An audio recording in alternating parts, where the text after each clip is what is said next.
So you've learned a little bit about implicit derivatives, and now we enter the exercise phase where you get to practice some of these. And then afterwards, we'll take that knowledge and apply it into some very nice applications or word problems. So it's very typical of learning math, isn't it? We take this big chunk of knowledge, we introduce it, practice it, then apply it, and then go on to a new topic. So anyway, let's solve this problem. Solve for y prime. 3x squared minus 4y cubed plus x times y equals to 2x to the fourth times y to the second power. Y prime is understood in this context to be dy over dx. So, contextually that's what it means. And it could, in other problems, it might mean dy over dt, where t is the time variable. So, and we'll have to be clear about that when we need to change this. But our only other variable up there is x, so y prime has to be dy over dx. Okay, so we get to take the derivative of the equation, and it is applying the differential operator to the equation. So I'll rewrite this, and then we'll sort through this. And actually, provided you get the implicit derivatives correct, follow all the derivative rules, the rest of it's actually fairly easy. It's just a little bit of algebra. Okay, so all right. Now again, this variable is x, so derivative 3x squared with respect to x is going to be 6x. And then here, this derivative would be minus 12y, but times y prime. Minus 12y squared. 12y squared times y prime. So the y prime is because this letter is different from y, and so that's the chain rule step right there. Over here, we did one similar to this in the last video. It's a product rule. The derivative of the first part times the second. So the derivative of x is 1. 1 times y is just plus y. And then the derivative of the second part is y prime times the first part, x, so that's x times y prime. Okay, so whenever you have two letters multiply, expect the product rule, which means I ended up with two terms instead of one term. Okay, through the years I've seen students really screw this up a lot.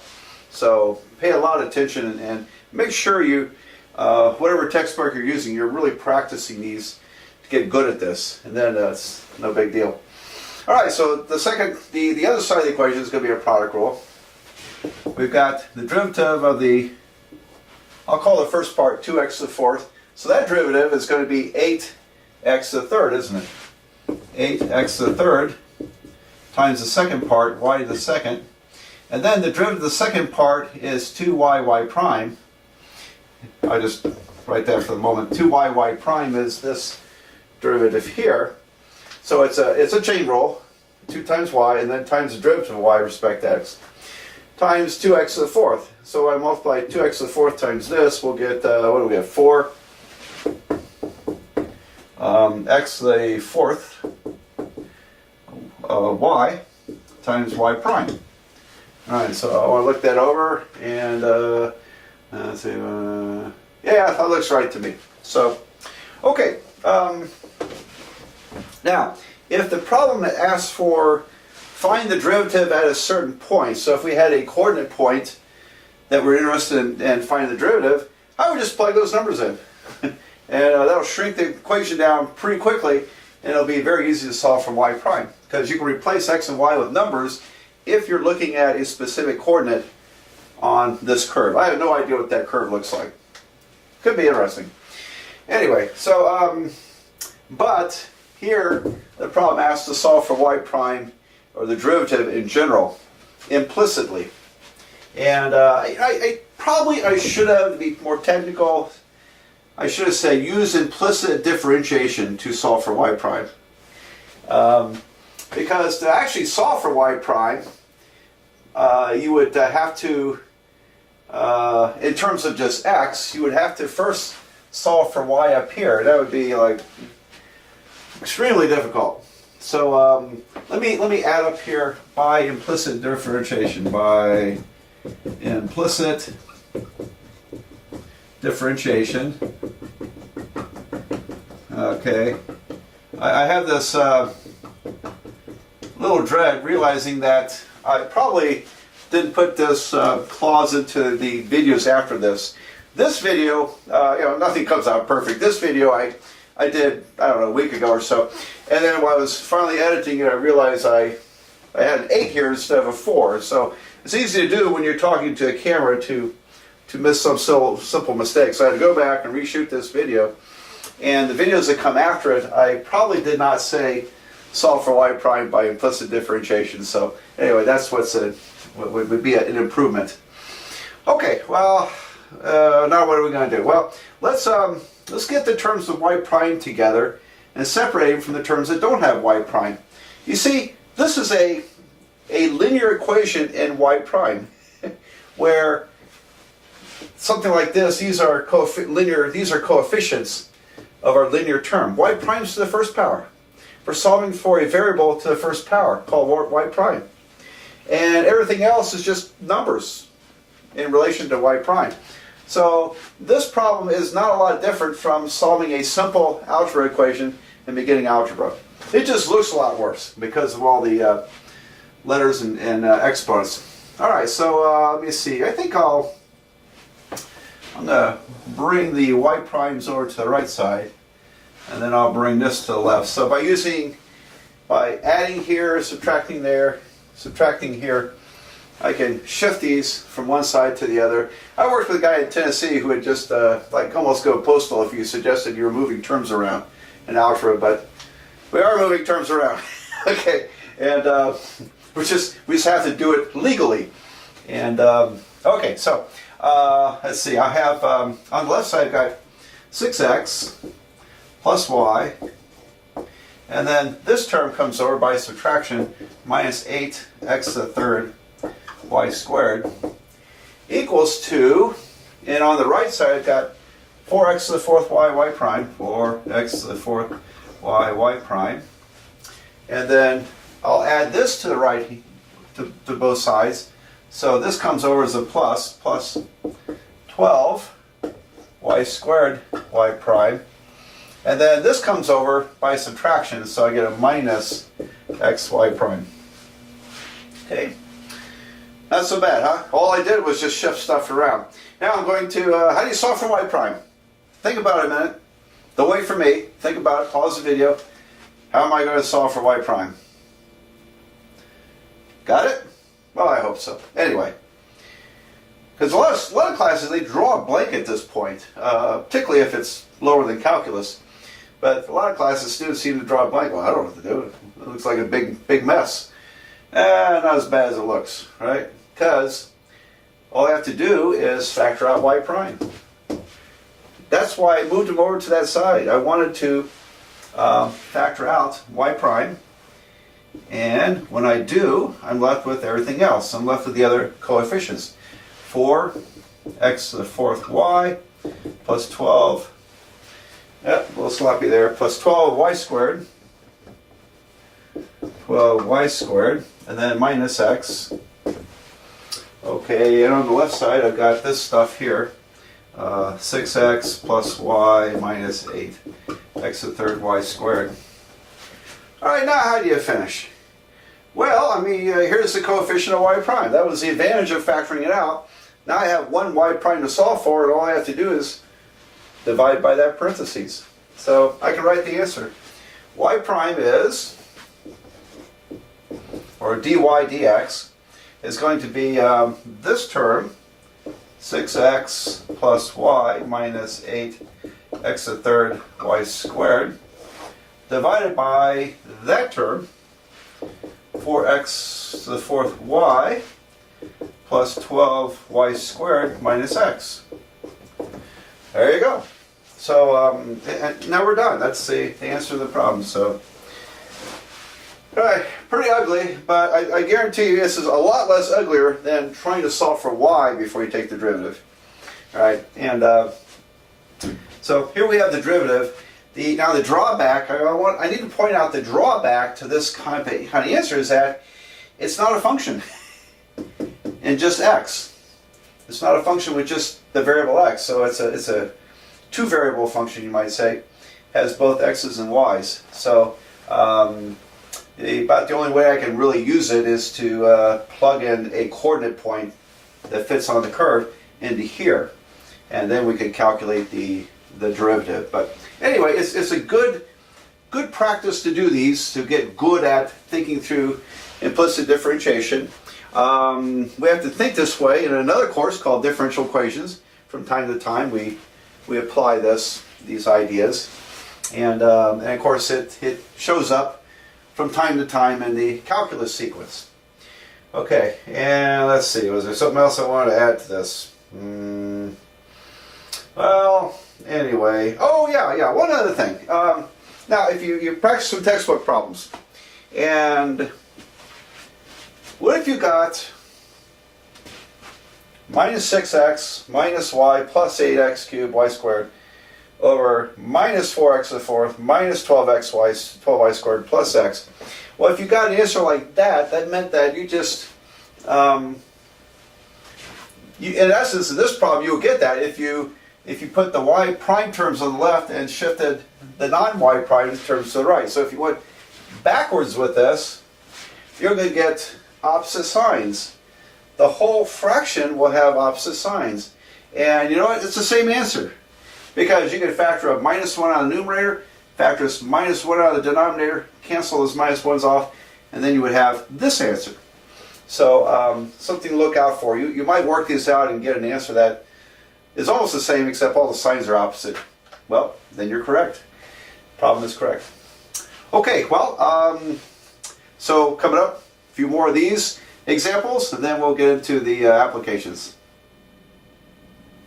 Well, this does look like it's going to be a mess. Find y prime, x squared over y minus x squared y cubed minus square root xy equals 6x plus 7y. And one thing we could do is solve for square root xy, the square both sides. Yeah, that's an option. But I think I'll just do it as is.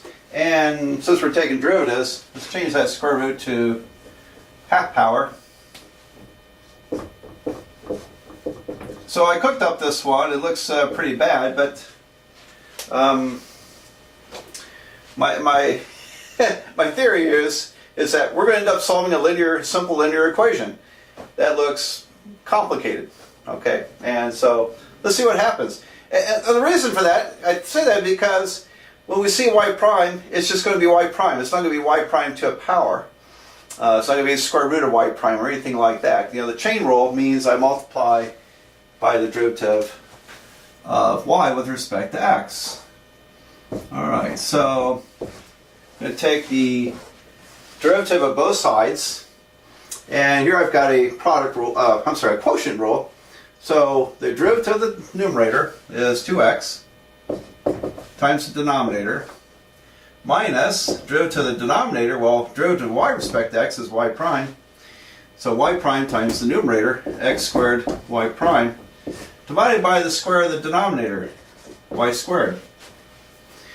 Alright, now I've got a product rule with stuff going on. Derivative of x squared is 2x, so I have a negative sign, minus 2x times y, 2x y cubed. And then minus this derivative times x squared. Well, this derivative is 3y squared. 3y squared and then times y prime, so I have 3x squared, y prime. Alright, so I tend to write those not in the way I say them as we figure it, but in terms of like alphabetical order. So this is 3y squared y prime, there it is, and then here's my minus x squared. Minus, here we go. So I've got 1 half times this derivative is 1 half times xy, so the minus 1 half. And then I have a product rule here. Got to multiply by this derivative. It's going to be 1 times y, just y, plus y prime times x, xy prime. Okay, so that was interesting because we had to do actually we did the chain rule twice. If you if you really looked at that. On the right side, this derivative is just 6 plus 6 or equals 6, and then plus 7y prime. Okay, there we go. So, oh, what a mess. What a mess. Okay, let's see. Well, let's separate it out.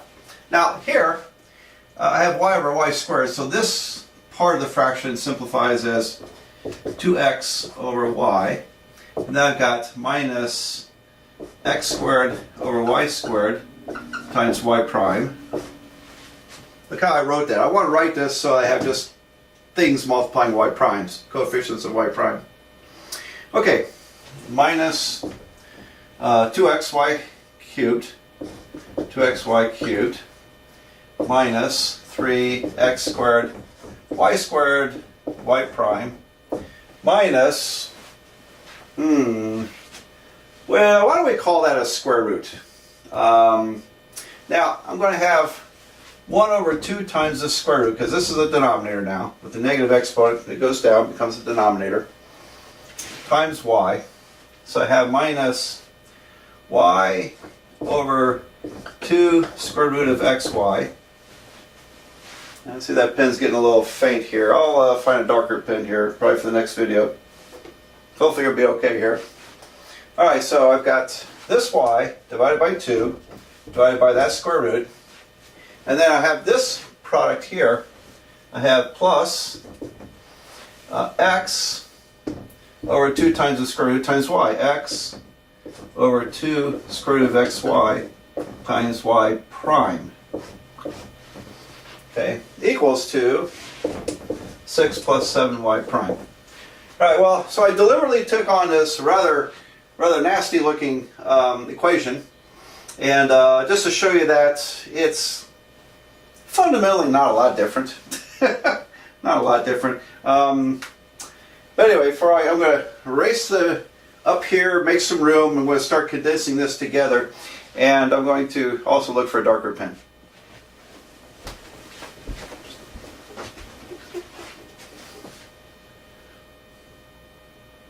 So we're left with kind of a big mess. Looks complicated. I don't think it's quite as complicated as it looks, but I can excuse you thinking that.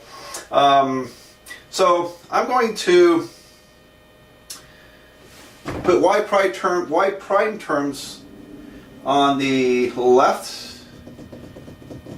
Let's put them on the right, because I can add these negative terms over here. I have mostly pluses. So I'm going to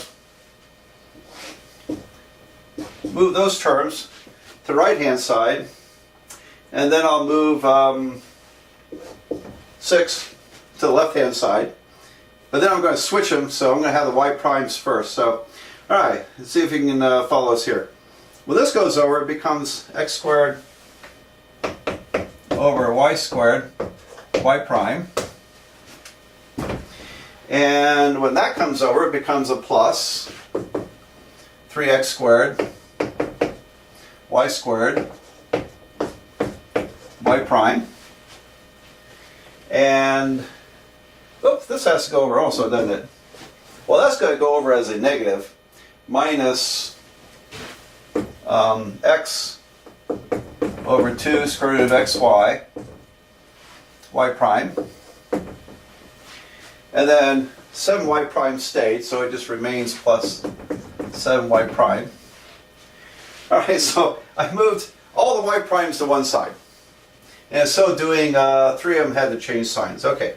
And then that equals to whatever's left, and we need to move this in with those. So what's left over here is equal to, can I get that on one line? I just have, probably not, equals to 2x over y and minus 2xy cubed, 2xy cubed, and minus y over 2 square roots of xy. And then that came over, so it becomes a minus 6. Oh, I sure hope that's correct. I hate to have to redo this video. Okay, so I am going to kind of just look at it real quick. and make sure I'm not missing anything. Looks pretty good. Looks pretty good. Okay, well, I like to do these really long-winded ones once in a while, just to give you a workout with the algebra. And but you see, all I did was just shuffle stuff around. I sorted out. I put y primes on one side. I put things that weren't y primes on the other side. And then what we're going to do? We're going to factor out y prime, and then divide that, and we'll be almost done. Maybe we'll be done. We'll see. All right, so I'm going to erase this and start over. Now, on the left side, I can factor out y prime. So y prime is going to be multiplying this stuff.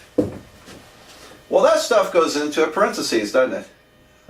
Now I'm going to divide the equation by that parentheses. So really I can just write out the answer. Y prime will equal to this stuff, 2x over y minus 2xy cubed minus y over 2 square root xy minus 6 divided by everything you factor out here. When you factor out y prime, what we're left with is x squared over y squared plus 3x squared y squared minus x over 2 square root of xy plus 7. How about that? Okay, now if you actually knew a point on the original graph, you could just plug the numbers in. Could have done that here also, but we can plug numbers in and get an answer. If you don't, if we're solving for y prime, which is what we're doing here, probably would be the courteous thing to do would be to simplify this mess. Okay, because see, it's a complex fraction. We have fractions over fractions, and so I'm going to oh boy. Well, my common denominators are 2 times square root of xy and then y squared. So if I multiply the top and the bottom by y squared square root of xy over y squared square root of xy, then I can it will simplify a little bit in the sense that I won't have a complex fraction. So probably a courteous thing to do. Y prime equals 2. Alright, so y squared cancels with y, leaving y. So I have a 2xy square root xy minus 2xy to the fifth y to the fifth square root xy minus, you know what, I forgot to multiply by the 2, didn't I? Oh boy. Well, try that again. That becomes a 4 and a 4. Alright, because my denominators included 2 times square root of xy squared. 2 square root of xy. Alright, so I forgot to put my 2's there. So let me see, 2xy square root of xy, good. Minus 2x y to the fifth, make sure it looks like a fifth, square root of xy, minus, now here the 2's canceled, square root cancels, so I'm left with minus y cubed, minus 12y squared square root of xy. Alright, well, yeah, okay, and then the denominator. Yeah, this is why people just love calculus, doing all this algebra. Okay. Here, the y squared cancels, so I have 2x squared square root of xy, and then plus, let's see, okay, so I got 6x squared y to the fourth square root of xy minus 2 times square root of xy cancels, so minus x times y squared, minus xy squared, plus 14y squared square root of xy. There we go. Now it's no longer a complex fraction. Is that more desirable? Well, I introduced more square roots. I'm not sure that was a fantastic idea, but anyway, it's no longer a complex fraction. So, And I really don't think there's any way. Yeah, you could factor y out here. You can factor y out, but you can't factor y out of the denominator. So I think we're done. We could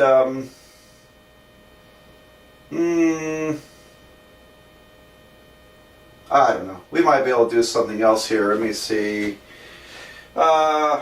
Nah, let's just leave it as is. It's the best no matter how you look at it. So we could tinker with this, but I don't think we're going to substantially improve it. So, okay. Anyway, big long problem, very complicated algebraically, but after a while these equations start to look quite a bit alike. So let's do one with trigonometry in it. I think this will go quite a bit faster than that last problem. Alright, so I cooked up a problem. Find dx d theta, derivative of x with respect to angle theta. X squared minus sine theta equals to x cosine squared theta. That's cosine squared theta. Alright, so the first derivative, well, okay, so I'm going to take the derivative of the function d theta, x squared. I said function, I meant equation, derivative of the equation, x squared minus sine theta minus x cosine squared theta. Take the derivative with respect to theta. So over here we have a mismatch of variables. Derivative of x squared is 2x, but then I've got dx d theta. So dx d theta. This derivative is pretty standard. Derivative of sine with respect to theta is going to be, sine theta with respect to theta is going to be cosine theta minus cosine theta. And then equals to this derivative, I have a product rule. Derivative of x with respect to theta is dx d theta times cosine squared theta.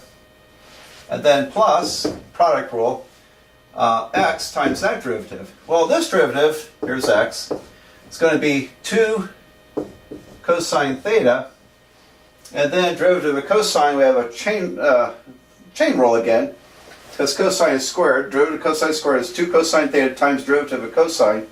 Derivative of cosine is negative sine theta. There we go. So, if you wanted to call this like x prime, it'd make it a little easier to see. But let's just let's switch this term over and that term over, and then we'll have, separated the derivatives from the non-derivatives. So I have 2x. I tell you what, I'm going to call it x prime, meaning that this is x prime, just to make the notation a little easier.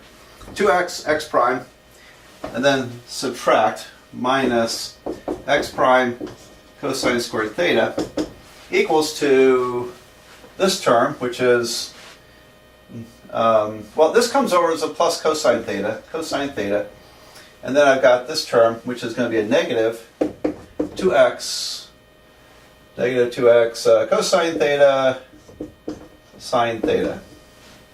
All right, so again, these invariably turn out to be quote-unquote simple linear equations.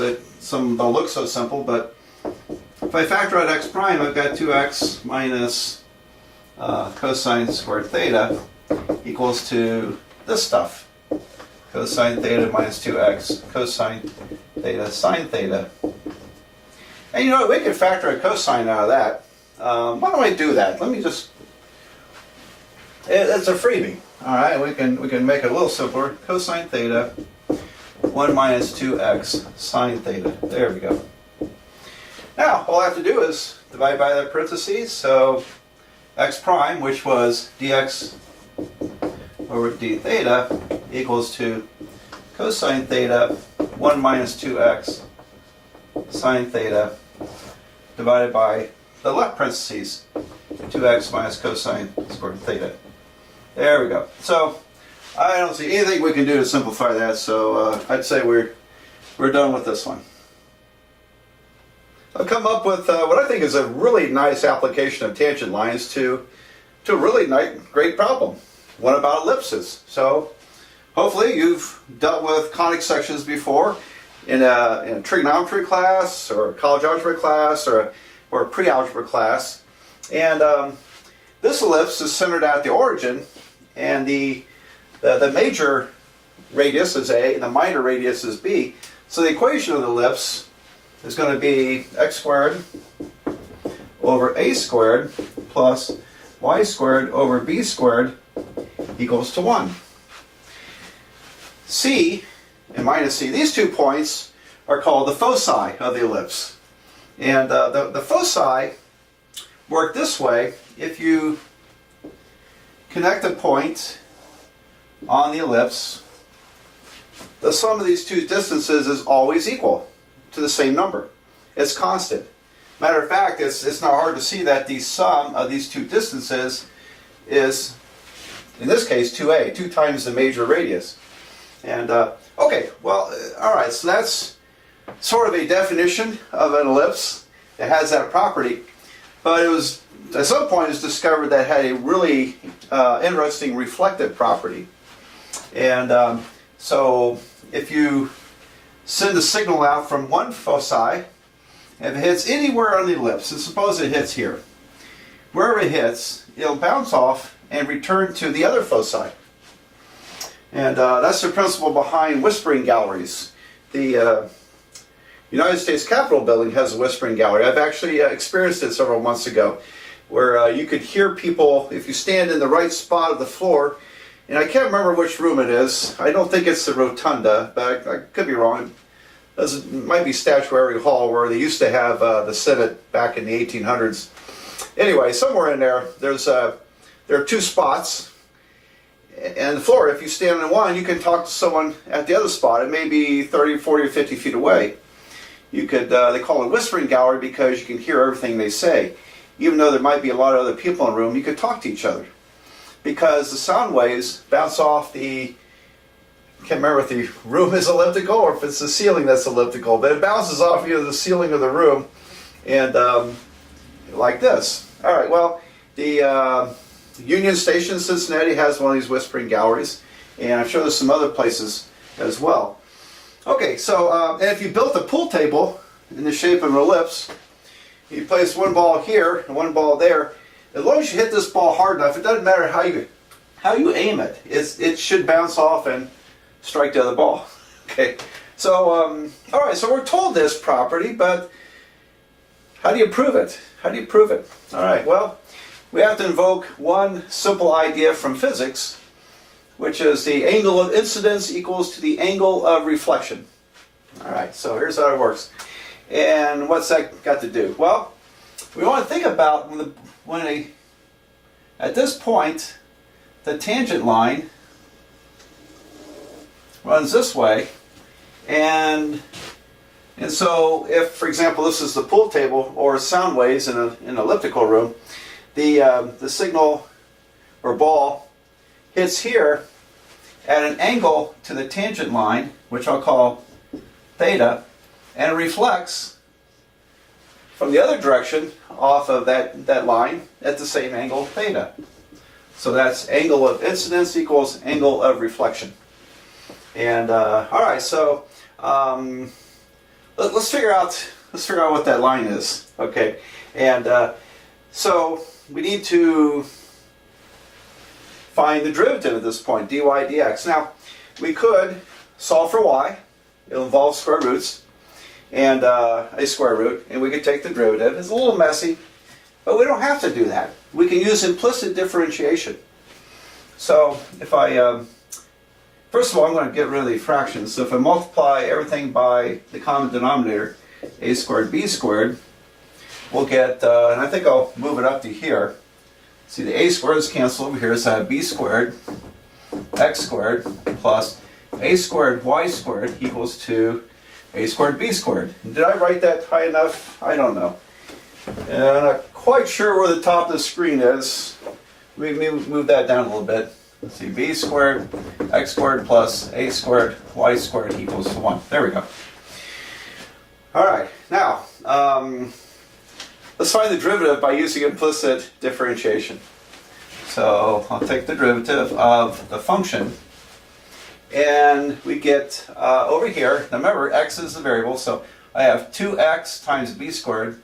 So I'll write that as 2b squared x. Over here, y is the variable, but it's a different variable than our denominator differential. And so the chain rule kicks in, it's an implicit derivative. So I get 2y prime times a squared plus 2a squared y prime.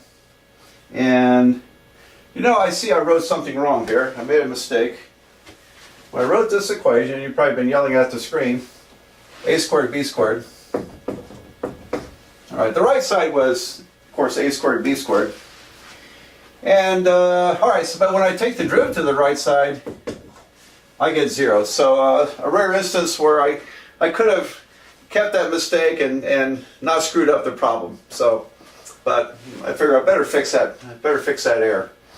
All right, so and if we divide by 2, we get b squared x plus a squared y prime is still 0. All right, so now we can solve for the derivative. I'm going to solve for y prime, so I'll subtract this quantity, b squared times x, and I'll divide by a squared y. So y prime, there goes my lid, y prime would be, let's see, minus b squared x over a squared y. There we go. So that's the derivative at that point. So we can write the tangent line if we so desire. If I call this point, and it gets awkward to write it as a line because I'll have to think of this more as x0, y0, won't I? Because the line is already y equals mx plus b, it has x and y in it, but I need to identify that separately. So I'm going to change my letters there, and which makes y prime at x0, y0 is going to be minus b squared x0 divided by a squared y0. I bet that's right, Pat. Right, Patterson, sending some airplanes overhead. I don't know if you can hear that. You probably can. A little bit loud outside. Okay, so where was I at? That's the slope of the line. So the tangent line would be y minus y0 equals to negative b squared x0 over a squared y0 times x minus x0. And then we can move this term over here and simplify it if we want to and have it in y equals mx plus b form. Right, so we have a tangent line. And but what am I trying to prove here? What do I prove the reflective property? And I got to tell you, I've worked on this a bit. Let me get my lid. There we go. I worked on this a bit the other day and shot a long video on it, and I was just all over the map, and I figured by that point I've lost everybody, and then I realized it wasn't working, and I think I made a really big mistake. So I scrapped that video, and I thought, well, let me turn this into a challenge problem for you. This is a neat problem. Using all this information here, how can you prove that a signal emanating from this foci will bounce off an edge of this ellipse and bounce to that foci? And I've given you a head start. We have a slope. If we need it, you have the equation of the line. And the other thing you need to know, if you don't know it, not everybody keeps this in their head, the relationship between the foci and A and B. Okay, it works this way. When A is larger than B, then C squared equals A squared minus B squared. So you're going to need that because we have A's, B's, and C's floating around. And all right, so if I, for example, I'll give you some more hints. If I connect the line to here, how do I know it bounces down to there? All right, so we could figure out that line if we wanted to. We can also figure out angles because let me give you a little quick demonstration here. Here's a line going through the origin. Y equals to mx, slope times x. The y-intercept is 0. The rise over run, the slope is got ink all over my fingers now. M over 1. You know, that's supposed to look like an M. I'll tell you what, let me just write that bigger. Alright, do we need this part? I'm going to erase this, write it up here. Alright, try this again. Okay, so if you have just a basic line going through the origin, the equation is y equals mx, where m is the slope.